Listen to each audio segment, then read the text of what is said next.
I'm Hillary McClure, Multimedia Director at Cybercrime Magazine. Welcome to Let's Talk SOC, a Cybercrime Magazine podcast series brought to you by Secureworks, a leader in cybersecurity, empowering security and IT teams worldwide to accelerate effective security operations. Joining me today is Eric Escobar, Principal Consultant at Secureworks. Welcome, Eric. So great to have you with us today. Hey, how's it going? Thanks for having me. It's going great. Better now that I'm speaking with you. And to start off, Eric, I would love for you to tell us a little bit about your role at Secureworks. Yeah, so I'm on what's called, we call it SWAG, like stuff we all get, but it's actually Secureworks Adversarial Group, or Adversary Group. Yeah, my goal is basically on a day-to-day basis to breach clients to make sure that other threat actors can't breach them. So we find all the holes potentially before any threat actors or any bad actors do. Today's topic for our episode of reducing the risk of a compromise sounds like I've got the right person on the show for that. Definitely. Eric, what are the common vulnerabilities and gaps that businesses should be aware of? What are you seeing in the work that you're doing and your team's doing? It's funny because I don't know if you ever heard the term of like simple versus easy, right? But there are some things that are really simple to say, but not that easy to implement. I'd say when we look at a client and we're trying to, breach them from the external, from like the public internet into their corporate environment, a lot of the ways that we do that are there's lack of multi-factor authentication, so when a user logs into their email or to the VPN, they only use their username and their password. They don't have any second factor. They don't have like a key, a token, a SMS code that gets sent to them. And so that means if their password is weak, that's all I need in order to compromise them. That's all I need in order to compromise their company and then gain access, to whatever the crown jewels are for that company in particular. So just lack of MFA. It's shocking that still in 2021, that's a thing that some companies don't have, but just enabling multi-factor authentication on all of your external services is absolutely huge. That and having strong passwords. If all companies did just that, strong passwords and multi-factor authentication, my job would be exponentially harder. Well, I hope that everyone starts making it hard for you. I do too. It's one of the things that like, honestly, it's really hard for me to have a bad day at work because on one hand, I don't breach the client and like they're rock solid security. And then I think, you know what? I use this company regularly, or, they're, somebody that, have thousands of customers or whatever their industry is. And so I think, well, that's great. If I couldn't breach them, then it's gonna be really hard for another threat actor to come in and breach them. And on the other side, if I am able to breach them, then I look at that and I say, well, hey, at least I did it for somebody else. And now I can help them plug all the holes and patch all the, their servers, their hosts, and train their users before somebody else does something nefarious. So no matter what kind of day, if the client's just secure or not, it's always a good day for me. So that is one perk of the job, I guess. Why are businesses continually breached? And that's probably a large, very heavy question, but I guess to synthesize, perhaps, what are we doing wrong here? Why is this? Yeah, because it's such a continuous thing, and we see the stories constantly, and there's always a new victim, and that's very unfortunate. But I'd love to hear your thoughts. Yeah, so that's like one of those classic like, well, it depends questions, right? Or like there's so many factors that come into play that I'll try and give like a paint with a broad brush. And really like the things that I see is that it comes down to users potentially, and then also back to the simple versus not easy. In a perfect world, you would say, hey, patch all of your servers so that none of them are vulnerable, make sure they're all up to date. However, we deal with clients from all walks of life, and sometimes there's some hardware, there's some multi-million-dollar machine that runs on Windows XP. And that multi-million-dollar machine doesn't exist in Windows 10 or Windows 7 or newer operating systems. And so you're looking at this company that relies on this multi-million-dollar, piece of, machinery potentially. And it's not just as easy as, oh, just update that computer, right? So there are all those business use cases where it's not just as easy as, going home, updating your computer, updating your iPhone and calling it a day. And so that's one reason, is that sometimes the clients can't really help it and they have to, re-architect their network, which again is not easy, so that those machines are isolated. Then the other thing is we see for a lot of times, I guess, end users that aren't really trained. An example of this is whenever I try and compromise end user email address or end user VPN, I just guess simple passwords. A lot of the times companies use stuff like, they'll rotate passwords every 90 days. And, after a couple of years, employees, they have to come up with patterns in order to remember their passwords over and over and over. And so they come up with patterns such as, spring 2021, summer 2021, winter 2021, or they'll use the month, like right now would be November 2021. And so when you combine that with end users, right now maybe the password November 2021 works, and then if a user, is found to have a compromised password, well, they're just going to, when they're forced to change their password because they were the source of the compromise, what are they going to do in December 2021? If a company gets breached and, their end users don't learn from it, or those aren't like rolled into some training, humans are fallible, and that's a lot of the things that we exploit, not just computers. So I could do a full like multi-hour, multi-day podcast on why businesses are continually breached, but those are, I'd say, the top two. Is sometimes it's just not easy to patch everything, and the other time that it comes down to users that don't have stake in security and potentially aren't trained when they need to learn a lesson.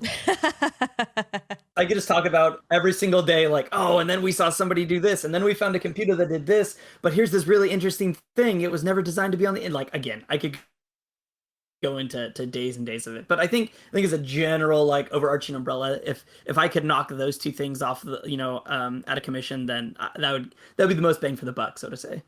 Research says 95% of cybersecurity breaches are due to human error. So how can we change this? You mentioned passwords and things like an MFA and things like that, but is there anything else, Eric, that you can think of that folks should know about? Honestly, everybody, and maybe not everybody, but large corporations will typically roll out like some type of like annual security training, right? Where, your goal is basically as a person that receives that training, and maybe you don't work in the security team or the engineering team or, network architect team, their goal is to click through those boxes as fast as they can. And so they don't necessarily get the training, on an annual basis that they need. And I really think that in order to like decrease human error, everybody at the company has to have some stake in security, right? It can't just be left only to the security team, only to the defensive team.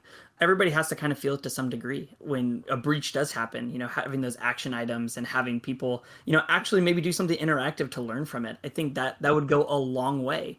Because at the end of the day, if I do, like, say, a penetration test and I break into somebody's network, maybe that one user that I leveraged to gain access to that network learned their lesson. The next week, they hired 10 new employees that potentially haven't learned that lesson, right? And so learning from that experience and doing it in an interactive way that isn't just, check the box, we met the compliance, and move on. If everybody has some stake in it to some degree, I think you're going to have a lot larger buy-in, and, you're going to have just standard run-of-the-mill employees whose job is not security, then kind of get engaged and then report incidents, report something suspicious. Because in the clients that we have, it is very evident, the clients that where everyone or every employee has some stake in security, and the ones that just say, "Meh, I clicked the link on that email. Hopefully it wasn't malicious," and then kind of go about their day and never report it. So I think if you just engage, the entire company, which again is a simple thing for me to say, but it's not technically easy to implement or even, change hearts and minds. But again, if I had my way, that's what I would try and do. Is I try and like make it a game. I try and make it, something that everybody felt like they had some ownership in. And I guess one more question for you. It's another large one, but however you want to summarize, synthesize, etc. Eric, why should businesses test their system regularly? I think everything you've said has really supported this thus far, but to restate in case someone didn't garner that. Yeah, I should just say like, oh no, they should just test once and that's it. It's the same reason you go to the doctor for like an annual checkup, right? Is you never know what is new. So from the aspect of computer security, you never know what new vulnerabilities are out there, what new exploits are out there, what adversaries are using as new tactics, right? And so year to year, that changes wildly what exploits I use to compromise companies. To swing the pendulum in the other direction, when you look at it, it's always good because your infrastructure is always changing, your users are always changing. Kind of going back to my example of like, hey, next week you're going to hire 10 more employees. They haven't had that security training. They potentially don't know how to use strong passwords. And so you have the new stuff that comes out that you obviously want tested on your systems and your network and all of that good stuff. But then also you want to do a good hygiene check because you don't know, what in your own company has changed. We see this a lot when you have, like, say, two companies that merge. We always recommend, hey, if you're going to merge two companies, do a penetration test, do an assessment on both of those companies before they start intermingling systems and computers. There have been some very large hacks that I won't name the companies, they're not our clients, hacks that have happened in the past where, hey, a company is merged, a company's added a division, a company has, added systems that maybe weren't under their secure infrastructure. And that's what threat actors use to leverage access into then, the big mothership of a company, right? So doing continual testing and doing, just regular maintenance and just, hygiene change is one thing that's just really important, because you never know what's going to change from the adversarial side. And you also don't know what has changed in your own network between your employees or your systems, or how that architecture even looks. I've seen things as simple as, somebody plugs one cable into the wrong, spot, and that opens up an entire other network that wasn't accessible before. So you never know what changes, and it's always good to do a sanity check, and it always, helps our clients sleep easier knowing that, hey, we had that tested, and if we successfully repelled Eric, I am by no means the be all end all like gatekeeper, but it at least means that, hey, we had somebody focus on us really hard, utilizing our entire team's resources and knowledge and expertise. And if they couldn't breach us, well, that's a pretty good indicator that they have the right defenses in place, that they have the right logging, alerting, and monitoring in place, and that they're just keeping things up to the industry standard of security. And so again, it's also one of those things too. I feel like you're very much asking this question to like a doctor of like, so should you exercise daily? Yeah, you should. Should you go to a checkup annually? Absolutely. What about blood work? Do it as well.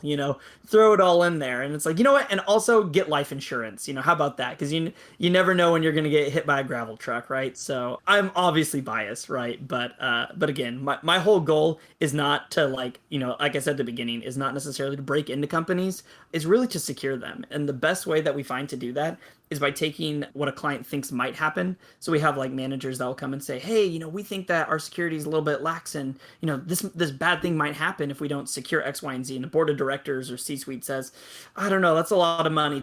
Maybe next fiscal year, right? And our whole goal is to, come in, do a test, and then basically take it from, hey, this isn't something that's possible. This is something that we did, and here's how we did it. And here's how, if you invest in these resources, that you're able to take them and prevent somebody like me, or a threat actor, or, somebody who means to do harm to you and your company and your customers, and then say, yeah, this is why it's worth investing in it, because, you don't want to be on the cover of, the internet. You don't want to be on the cover of the major tech magazine or the New York Times. And that's our whole goal, is to basically just give companies the ammunition that they need to enact the change that they want to see. That means tools, training people, getting better systems in place, or re-architecting something. Like that's our goal, is to ultimately at the end of the day make sure that these companies are secure. Because like all of our clients, like I've tested like our mortgage company for like our house before. I've tested, places, retail outlets that like my family shops at, right? So I have a vested interest in making sure that they're safe as well. A very, very long-winded way of saying test systems regularly, because it's good. It's good for your clients. It's good for your customers. It's good for it's good just to sleep easier at night, knowing that, hey, if a hacker comes to knock in, that you have all the defenses in place to alert and monitor, and that you'll potentially detect them before they can do anything nefarious. Excellent. Well, I think very well put, very well said, Eric. Again, I could talk about this forever, so. Well, I think it was great. And I just thank you so much for coming on the show and sharing with us your expertise. You were a great guest. I just really enjoyed our conversation. Awesome.